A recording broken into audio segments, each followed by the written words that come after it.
İkinci Dünya Savaşı. 70 milyon insanın öldüğü bir mücadele. Tüm dünyayı etkileyen koca bir kasırga. Arzuların tarumar ettiği onlarca ülke. Tank paletlerinin ardında bıraktığı bir enkaz. Dünya tarihinden önemli diyebileceğimiz sayısız olay vardır. Ama hiçbirisi insanlığın üzerinde 2. Dünya Savaşı'nın bıraktığı kadar iz bırakmamıştır. Bu hafta sizlere herkesin aklında daha rahat yer edebilmesi adına 2. Dünya Savaşı'nı ana hatlarıyla anlatacağız. Büyük savaş sonrası Avrupa'da totaliter ve faşist rejimler giderek popülerleşti. 1929 ekonomik krizinin oluşturduğu sosyolojik buhranda dünyayı karamsar bir atmosfere soktu. Böyle bir ortamda Almanya'nın başına geçen Hitler, ülkesinin 1. Dünya Savaşı'nda uğradığı ağır kayıpları telafi etmek için çok çabaladı. Bozulan düzeni yeniden tesis etti ve güçlendi. Ülke sınırları dışında yaşayan Alman azınlıkların Almanya'nın hakimiyetinde birleştirilmesi ve yeni toprakların kolonizasyonu ile beraber Alman popülasyonunun bu topraklara yerleştirilmesi politikasını kendisine hedef olarak belirledi. Yaşam alanı, yani Lebensraum fikri onu saldırgan bir dış politikaya sürükledi. O, ülkesinin ve halkının yeniden kalkınması için bu politikayı vazgeçilmez olarak görmekteydi. Adolf Hitler ülkesini kalkındırırken bir dünya savaşı çıkarmak niyetinde değildi. Zaten 1. Dünya Savaşı'nda yaşananlar hem halkın hem de ordunun hafızasında daha çok tazeydi. Hiç kimse yeni bir savaş fikrini aklından bile geçirmiyordu. Buna rağmen Adolf, uluslararası arenada tepki çekecek işler yapmaktan geri durmadı. 1936'da Rhineland'ın askerden arındırılmış bölgesini ele geçirdi. İspanya İç Savaşı'na birlik yolladı. 1938'de Avusturya'yı ilhak etti ve Südetler bölgesi için Çekoslovakya'ya baskı yapıp istediğini aldı. Hitler'in bu kansız ve kolay başarıları onu giderek daha da talepkar bir hale büründürdü. Almanya önüne gelen her şeyi yutan bir canavara dönüşürken İngilizler ve Fransızlar Hitler'i durdurmak yerine ya sorunlardan kaçtılar ya da sorunları öteleyerek rafa kaldırdılar. Uyguladıkları yatıştırma politikasıyla Almanlara karşı tavizkar davrandılar. Kendisine verilen tavizlerden cesaret alan Almanlar daha da ileri gitmek için kolları sıvadılar. Mart 1939'da Çekoslovakya'yı ilhak ettiler. Güneyde İtalyanlar ise faşist ve yayılımcı Benito Mussolini önderliğinde Arnavutluğu istila ettiler. Bu iki istilacı devlet Mayıs ayında Çelik Paktı'nı imzalayıp müttefik oldular. İngiliz ve Fransızlar Hitler'in Çekoslovakya ilhakı karşısında şoka uğrayıp onu durdurmaya çalışsalar da iş işten geçmişti. Hitler yeni hedefi olan Polonya işgali için tüm planları yapmıştı bile. 23 Ağustos'ta Almanya ve Sovyetler Birliği, Litvanya, Polonya, Estonya, Letonya ve Besarabya aralarında pay ettikleri bir saldırmazlık antlaşması imzaladılar. 1 Eylül 1939'da Almanlar Polonya'yı işgale başladılar.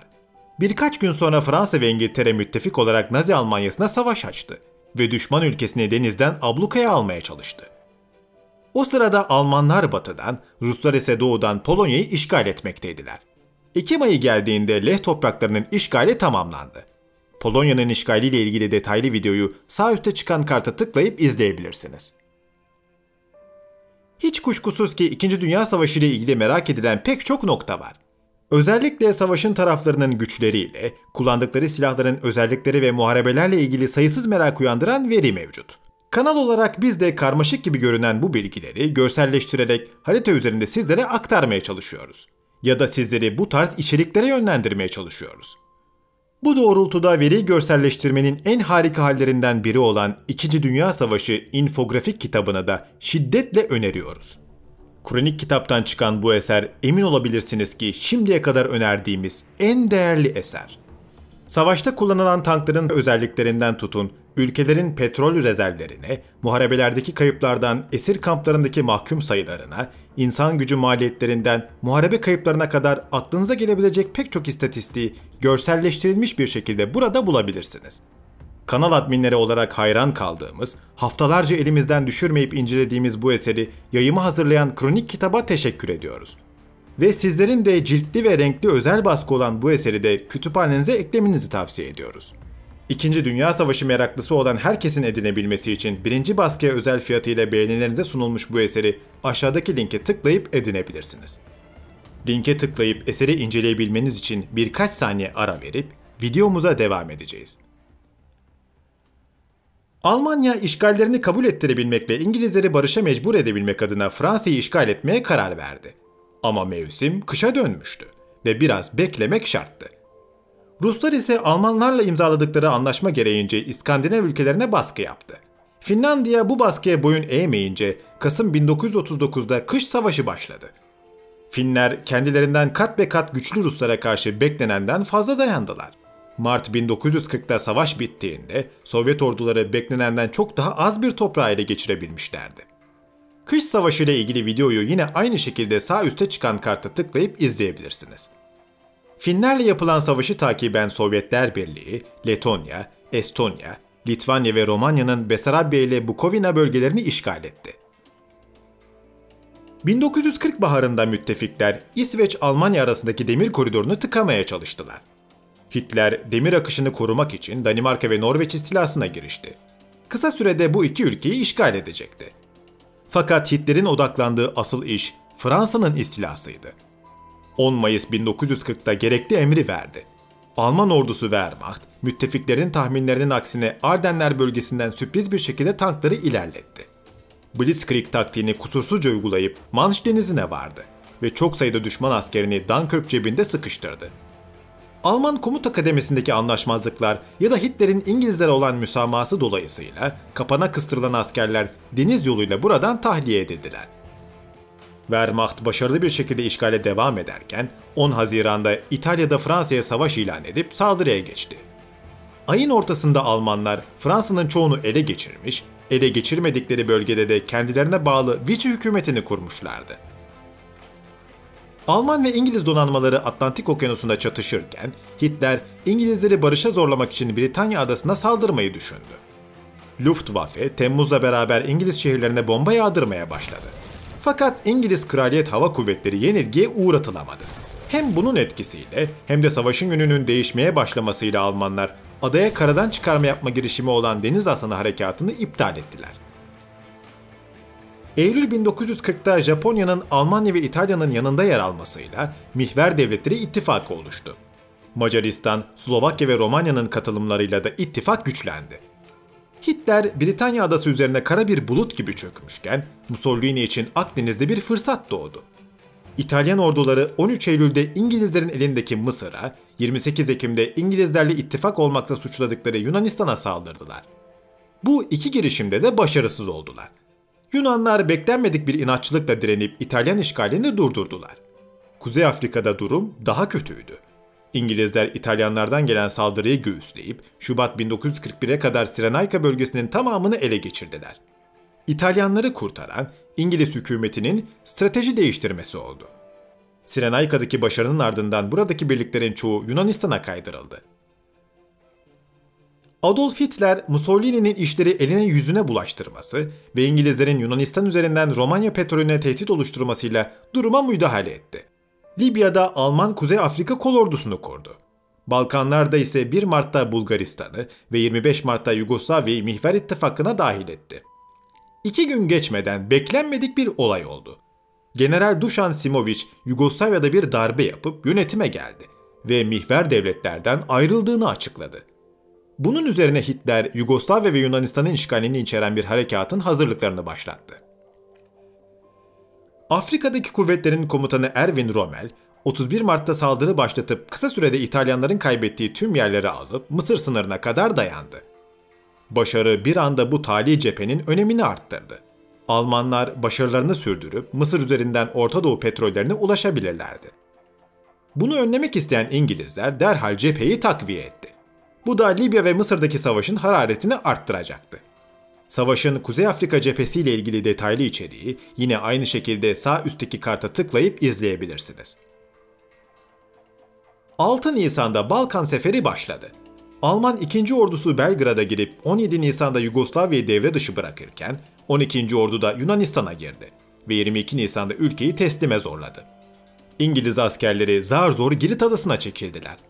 Almanlar savaşın en cesurca ve ilginç harekatlarından birini gerçekleştirip 20 Mayıs'ta Girit adasını havadan çıkartma yaptılar. Fazlaca kayıpla da olsa adayı ele geçirdiler. Balkan Seferi'nin tamamlanmasından sonra Hitler gözünü ana hedeflerinden biri Rusya'ya dikti. Hitler pek çok sebepten dolayı güvenmediği, uzun süredir diş bilediği Sovyetler Birliği'ne İngilizlerin son umudunu kırıp barışla imzalatabilmek adına saldırmaya çok önceleri karar vermişti. Balkan Seferi bu planı biraz ertelese de Alman orduları Barbarossa Harekatı'nı organize edip 22 Haziran 1941'de Rusya'yı işgal etmeye başladılar. Diğer mihver kuvvetleri ve Finlandiya da bu harekata katıldılar. Operasyonun başlarında Almanlar hedeflerinin çoğuna ulaştılar. Durmaksızın yol kat edip yüzlerce kilometre ilerlediler. Düşmanlarının gücünü doğuya kaydırmasıyla biraz ferahlayan İngilizler Ruslarla ittifak yaptılar. Orta Doğu'da hakimiyeti sağlayıp Ağustos ayı içerisinde Ruslarla beraber İran petrollerini güvenceye aldılar. Bu tedbirlere rağmen panzerler hiç durmuyor, Rus düzlüklerinde önüne geleni ezercesine ilerliyorlardı. Eylül ayı geldiğinde kuzeyde Leningrad, güneyde Sivaspol hariç tüm hedeflere ulaşıldı. Hitler 30 Eylül'de Tayfun operasyonunu başlatıp Moskova'ya saldırılmasını istedi. Wehrmacht geniş bir alanı işgal etse de 25 Kasım'da şehre 30 kilometre kala durduruldu. Almanlar bitap düşmüşlerdi. Ayrıca hem insan kaynakları azalmış hem de ham madde gereksinimleri had safhaya çıkmıştı. Ruslar ise onca yenilgiye ve kayba rağmen düşmanı başkentin önünde durdurmuşlardı. İç kısımlarda topladıkları güç ve müttefiklerin verdiği destekle karşı saldırı yapmaya hazırlanıyorlardı. Müttefiklerin ilk saldırı hamlesi Kuzey Afrika'dan geldi. İngilizler 18 Kasım'da Crusader harekatıyla mihver birliklerine saldırıp Aralık sonuna kadar onları başarılı bir şekilde geri attılar.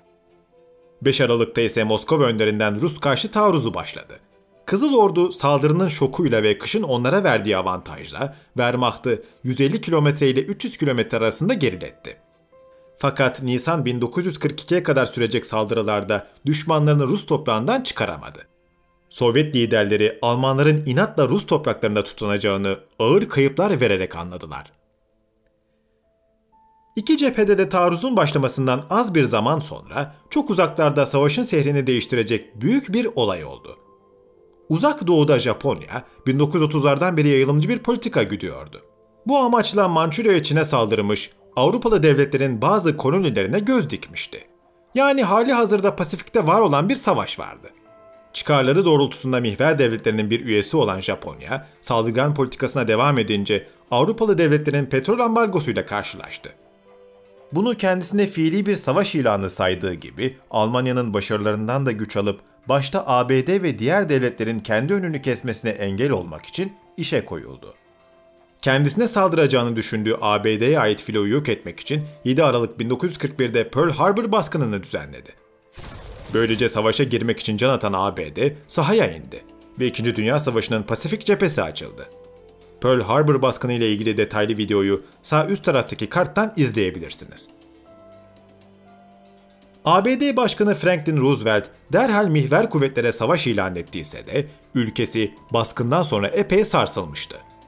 Amerikalıların iç siyasette kamuoyu birliği oluşturup savaşa girebilmesi için biraz süreye ihtiyaçları vardı. Japonya ise düşmanını aradan çıkarmış olmanın verdiği rahatlıkla hızlıca harekete geçti. Müttefik kuvvet devletlerinin elindeki kolonilere Aralık ayı içerisinde saldırdı. Hong Kong, Filipinler, Malaya, Singapur ve Birmanya'nın istilasına başladı. Mayıs 1942'ye dek adı geçen yerlerin çoğunu istila etti. Hatta Avustralya limanlarında demirli bazı düşman gemilerini dahi bombaladı. Japonların denizlerde elde ettiği kolay başarı kısa sürede kendilerine olan güvenlerini arttırmalarına yaradı. Rusya topraklarına sıkıca tutunan Almanlar, Mayıs 1942'de bir saldırı daha yapmaya karar verdiler. Rus karşı atağını durdurmuşlardı ve güçleri hala yerindeydi. Hitler, savaşa devam edebilmek için Kafkasya'daki buğdaya ve petrole ihtiyaç duyulduğu konusunda ikna olmuş vaziyetteydi. Öte yandan Leningrad'ı da düşürmeye hevesliydi. O yüzden baharda yapılacak saldırı merkezden Moskova üzerine değil de kanatlardan Leningrad ve Stalingrad'a yapılacaktı. Mihver kuvvetlerin Mavi Durum adını verdikleri harekat Haziran'da başladı. Wehrmacht Ağustos sonunda Volga nehrindeki Stalingrad'a yöneldi ve Kırım Yarımadası'nı güvenceye aldıktan sonra Kafkasya'nın içlerine doğru girdi. Stalingrad Muharebesi sürerken Kuzey Afrika'da Erwin Rommel fırtınası esiyordu. Başladığı yere dönen general, 1942 başında yeni bir saldırı başlatmış, Gazala önünde İngilizleri yenmiş, Tobruk'u almış ve Haziran ayında El Alamein önlerine kadar varmıştı. Bu ve Doğu cephesindeki ilerleyiş, mihver kuvvetlerin savaşta ulaştıkları en uç noktayı teşkil etti. İngilizleri Mısır'da yenip Orta Doğu petrollerine ulaşmaya çalışan Afrika Panzer Ordusu, 2. El Alamein Muharebesi'nde savaş gücünün tamamını yitirdi. Rommel, Kasım ayında Hitler'in emirlerini kulak ardı ederek geniş bir alandan çekildi. Çünkü ABD güçlerinin de içinde olduğu müttefik kuvvetler 8 Kasım'da Meşale Harekatı'yla Fas ve Cezayir'den çıkarma yapmışlardı. Çıkarma yapan birliklerin sayıları giderek artıyordu ve birlikler Tunus'a doğru ilerlemekteydiler. Afrika'daki mihver güçleri iki ateş arasında kalmamak maksadıyla görülmemiş bir hızla geri çekilmeye çalışıyorlardı.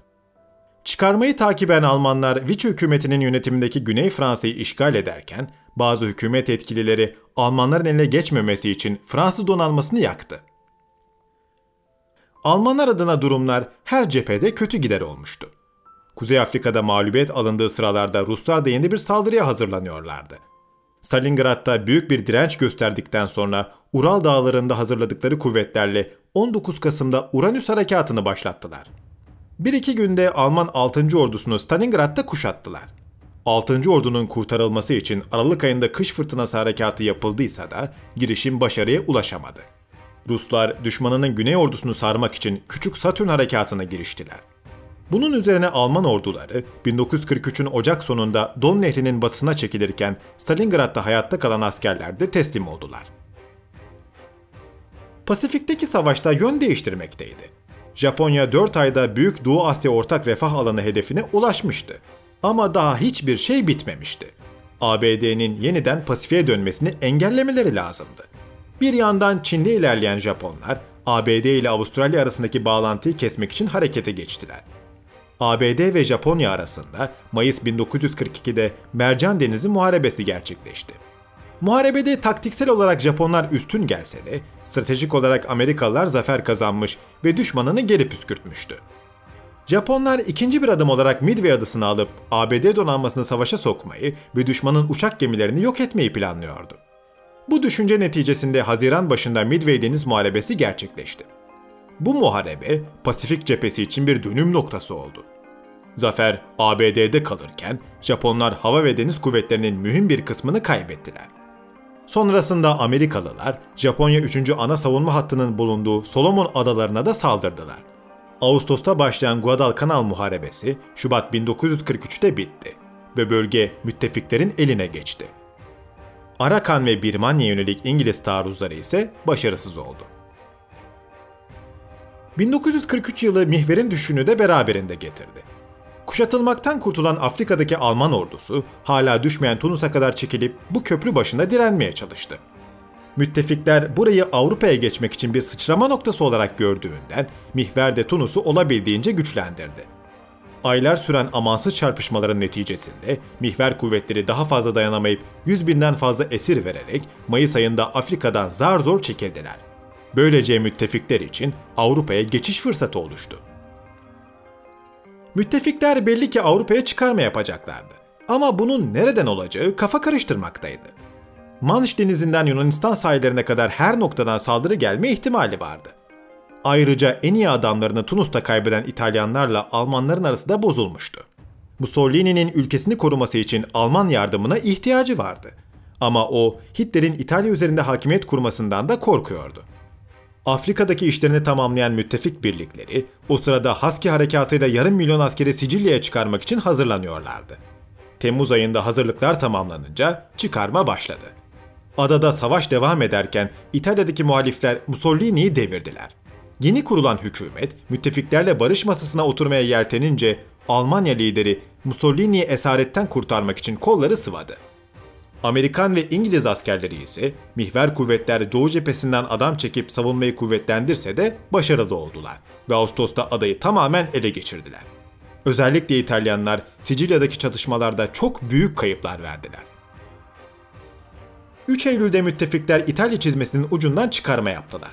5 gün sonra yeni İtalyan hükümeti savaştan çekildiğini ilan edince Naziler Akse harekatını başlatarak önemli İtalyan mevzilerini ele geçirdiler ve İtalyan ordusunu silahsızlandırdılar. Amerikan ve İngiliz askerleri hızla ilerlerken Hitler komutanlarının tavsiyesiyle Alp dağlarına çekilip bir savunma yapmayı düşündü. Fakat General Albert Kesselring'in Ekim ayında müttefikleri Roma'nın güneyinde durdurması fikrini değiştirdi. Başka cephelerde de savaşmasına rağmen Hitler burayı güçlendirip İtalya'yı savunmaya karar verdi. Müttefikler Kasım itibariyle İtalya'daki savunma hattına defalarca saldırmalarına rağmen başarılı olamadılar ve büyük hüsran yaşadılar. İtalya'daki Alman savunması 1944 Mayıs'ına kadar hiçbir şekilde delinemeyecekti.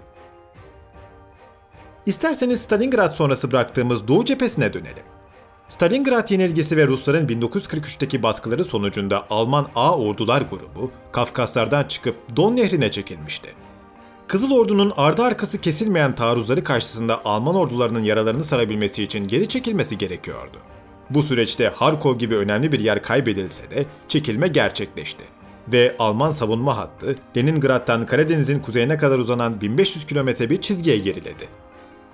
Alman ordusunun en başarılı generallerinden Erich von Manstein, Güney Ordular grubuyla Şubat ayında modern tarihin en büyük kara muharebelerinden birinin sonucunda Harkov'u geri alıp cephede dengeyi sağladı.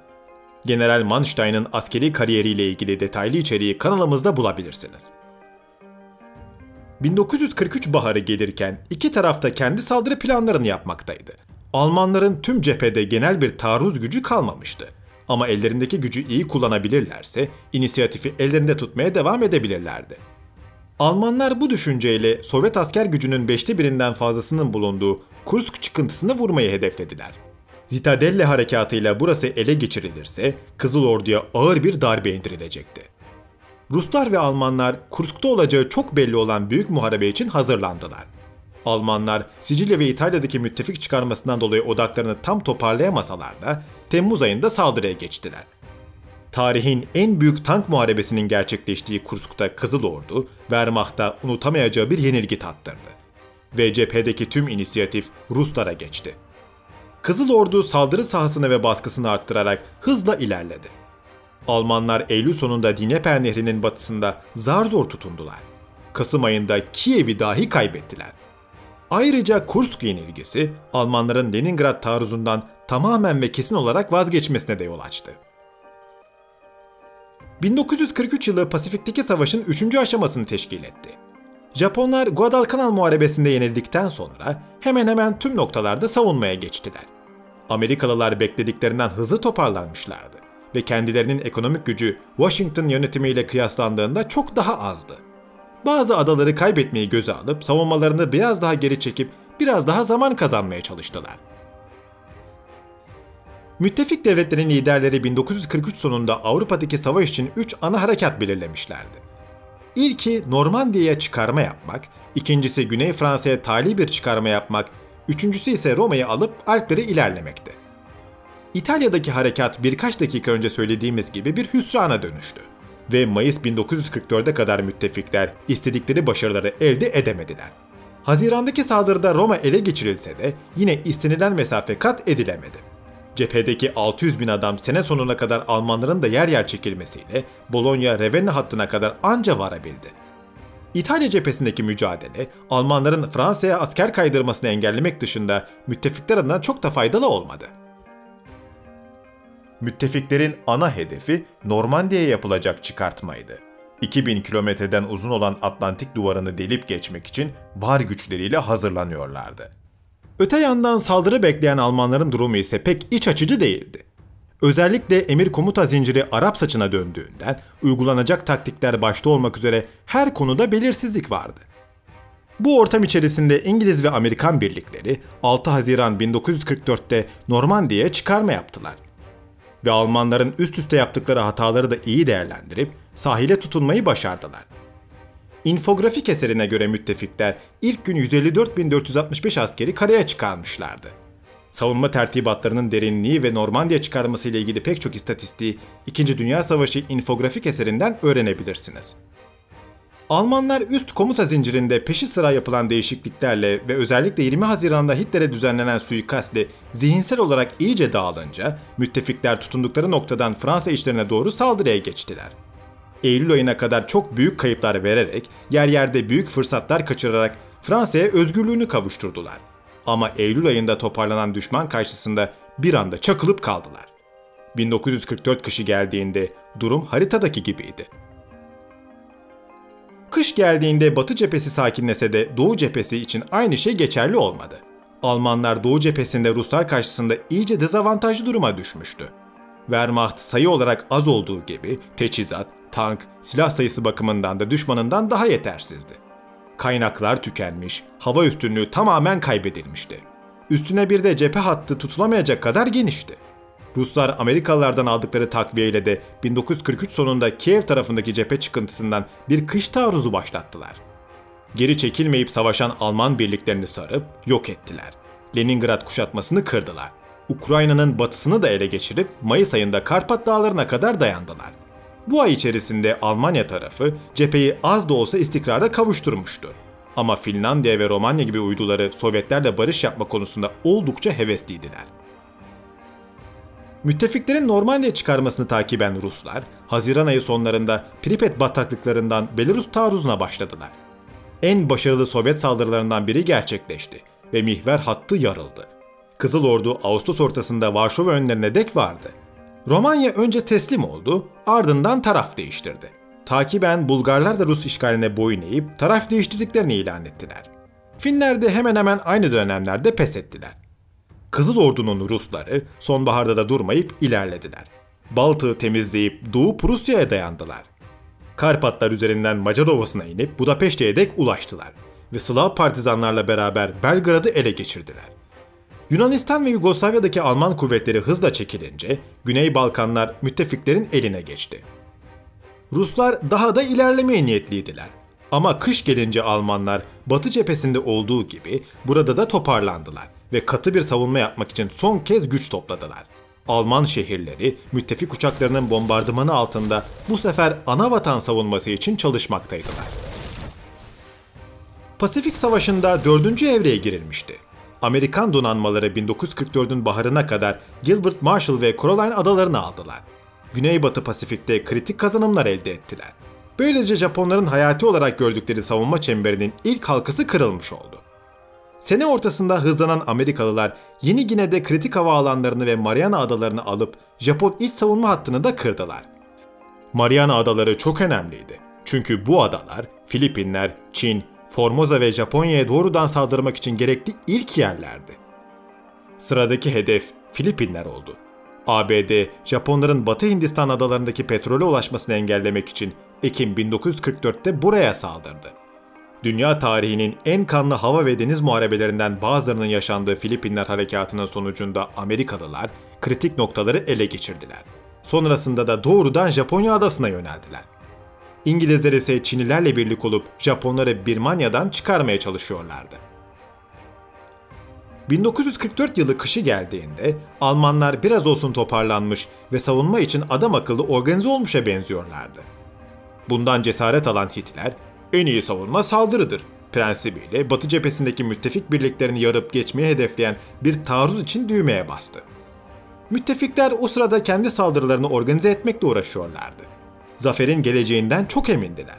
Hatta komutanlar kendi aralarında Noel'de Berlin'e girip giremeyecekleri konusunda iddialaşıp şakalaşıyorlardı. Hiç kimse Hitler'in 4 sene önce Fransa'ya saldırdığı şekilde saldıracağını düşünememişti. Fakat 16 Aralık 1944'te Almanlar dağlık ve ormanlık Ardenler'den sel gibi aktılar. Düşmanın bir kısmını çember içine alma şansını ele geçiren Almanlar, bu başarı karşısında kendinden geçen Adolf Hitler'in Paris'e yürüyüş emri üzerine taarruz güçlerini kaybettiler. Bu, Almanya'nın savunma için kullanabileceği gücün büyük bir kısmını yitirmelerine de yol açtı. 1945 yılında Hitler'in önüne konulan bütün raporlar çöküşü işaret etse de Hitler bunlara inanmak yerine saldırmayı tercih etti. Bir taraftan batıdaki emellerini muhafaza ederken öte yandan kuşatma altındaki Budapeşte'ye takviye yolluyordu. Halbuki Stalin 225 tümenle Vistül Nehri hattından saldırmayı düşünüyordu. Stalin'in böyle bir şey yapabileceğine kendi müttefikleri bile inanmasa da taarruz 12 Ocak'ta başladı. Yarılan hattı aşan zırhlı kolordular Polonya düzlüğüne yayıldılar. Almanlar bu saldırıyı hiç beklemedikleri için afallamışlardı. Düşmanlarını cephe hattının kısalması sayesinde Şubat ortasında Oder Nehri'nde ancak durdurabildiler. 1945 baharında Almanya, Fransa, Polonya ve İtalya cihetlerinden saldırıya açıktı. Hitler kuvvetlerinin çoğunu çok korktuğu Sovyet ordularını durdurabilmesi için Oder Nehri'ne dayadı. Bir mucizenin onları kurtarmasını bekliyordu. Savaşı kaybederse Alman halkının da yok edileceğine canı gönülden inandığından ne pahasına olursa olsun direnmeye niyetliydi. Onun bu tutumunda müttefiklerin kayıtsız şartsız teslim talep etmelerinin de etkisi vardı elbette. Batıdaki müttefik güçler Mart başında Ren Nehri'ne saldırdılar. Ay sonunda nehri geçtiklerinde ise artık karşılarında hiçbir engel kalmamıştı. Nisan ayı içerisinde Berlin'e doğru bir koşuya başladılar. Yenildiğini anlayan Alman halkı Berlin'e Ruslardansa Amerikalıların ya da İngilizlerin girmesini yeğlemekteydi. Müttefikler 11 Nisan'da Berlin'e 100 kilometre kadar sokuldular. Ruslar da Mart ayında taarruza geçtiler. Kanatlarda başarı sağlasalar da uzun süre Oder'deki savunmayı kıramadılar. 16 Nisan'da şiddeti arttırıp savunmayı çökerttiler. Berlin'e Amerikalılardan önce varma hırsıyla batıya yöneldiler. 25 Nisan'da şehri tamamen izole ettiler. 27 Nisan'da Elbe Nehri üzerinde müttefik kuvvetlerle buluştular. Bu noktadan sonra pek çok Alman birliği teslim oldu.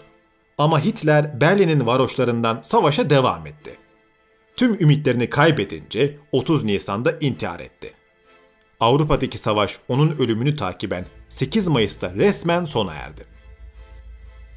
1945 Pasifik'teki savaşın da son yılı oldu. Filipinlerin önemli noktalarını alan Amerikalılar, ikmal yapamazsa ayakta kalamayacak Japonya İmparatorluğunu devre dışı bırakmak için doğrudan düşmanın kalbine bir hançer saplamayı kafaya koymuştu. Bunun için Iwo Jima ve Okinawa adaları sıçrama taşı olarak görüldü. Tokyo'ya yapılan hava saldırıları sürerken Şubat ortasında Iwo adasına saldırı başladı. Fakat ada beklenenden fazla direndi ve ancak Mart sonunda ele geçirilebildi. Sırada Okinawa vardı. 1 Nisan'da muharebe başladı. Cephenin kaderini belirleyecek muharebede Amerikalılar büyük kayıplar vererek adanın tamamını olmasa da işlerine yarayacak kısımlarını aldılar. Çin'in güneybatısında kısa bir zaman zarfından sonra Birmanya'da müttefiklerin eline geçecekti. Yılın ikinci yarısında Amerikalılar ele geçirdikleri adalar vasıtasıyla amansız bir hava taarruzu için düğmeye bastılar. Başta Tokyo olmak üzere Japon kentlerinin çoğu bombalar altında inledi. Japon halkı arasında her geçen gün barışa duyulan arzu daha da artıyordu. Ama buna rağmen ellerindeki katı savunmalarını da devam ettiriyorlardı. Barış taleplerinde bulunsalar da gururları ve umutları onları kayıtsız şartsız teslim olmaktan alıkoyuyordu. Amerikalılar Sovyetler odağını Pasifik'e çevirmeden savaşı bitirme uğraşındaydılar. Japonya adasına çıkarma yapmak çok büyük kayıplara yol açabilirdi. Ama savaşı da bitirmeleri gerektiğinin farkındaydılar. Bu yüzden Japonların teslimini hızlandırmak için 6 Ağustos'ta Hiroşima'ya bir atom bombası attılar. 3 gün sonra da Nagasaki'ye atom bombası atıldı. Bombaların şehirlere düşmesiyle on binlerce insan hayatını kaybetti. Bombaların etkisi o an itibariyle çok anlaşılamadığından teslimi hızlandırmasa da Sovyetler savaş ilan edince Japonlar tamamen ümitsizliğe sürüklendiler. Japon İmparatoru 14 Ağustos'ta teslim olduğunu açıkladı. 2 Eylül'de de imzalanan belgelerle teslimiyet resmiyete döküldü. Bu şekilde 2. Dünya Savaşı başladıktan 6 yıl 1 gün sonra 2 Eylül 1945'te sona erdi.